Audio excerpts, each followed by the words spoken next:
You get to the end of the month and all of a sudden you're $500 short on the budget that you thought you had.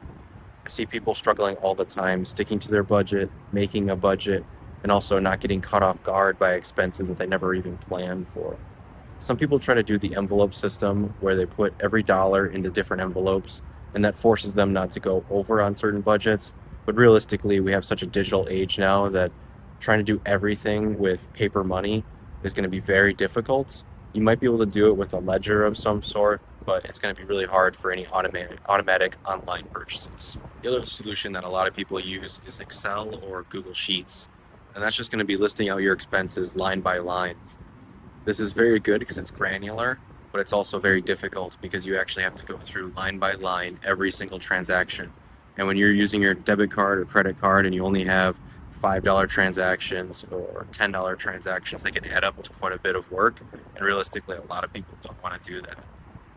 The nice part is that there's automatic solutions to this. You can check out simplefinances.co/audit. All you have to do is upload a bank statement. Everything is categorized and sorted for you. It does it in under a minute. You don't have to go line by line for anything. After your audit, your review will show you exactly what your next steps are. A Gallup survey found that only 32% of people make a budget. And realistically, these automatic tools like simplefinances.co can make things very easy. I get why people don't want to do it. It's a hassle. You don't want to go line by line, or you just want to avoid your finances altogether. It's not a good solution long term. You're going to get caught off guard at some point. There's going to be an expense that you can't have, and there's a chance of running up debt you're going to have to pay for later. The automatic solutions give you steps, they give you easy things to do now, and they also don't burden you by taking up all of your time. Finances can be very daunting, and realistically, a lot of us never received the education that we probably should have before we graduated high school or college and were thrown out into the real world to pay the expenses by ourselves. We were just kind of going at it blind, and that's not a great way to attack anything. What you want to do is figure out where you are now and then figure out what the next step is. Simple Finances can do all that for you. The key for all of it is to build that game plan.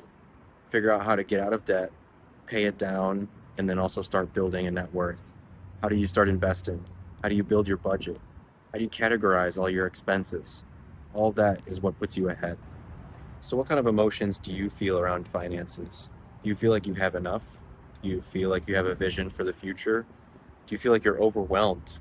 Do you feel worried that you're able to provide for yourself or for your family? All of these things can have different effects on your life and how you want to spend your time, and obviously how you're stressed, and it's never good for your body. So, figuring out a budget, figuring out a plan is going to be that next step forward to really start making an improvement, especially as some places report more of like a K-shaped economy where we have the rich getting richer and the poor getting poorer.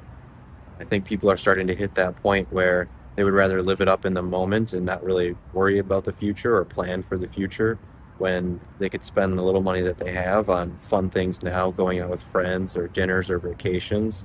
And that's really disappointing, unfortunately, to have such a large part of society feel like they don't have a future or they'll never be able to build something great and have that freedom that everybody really wants.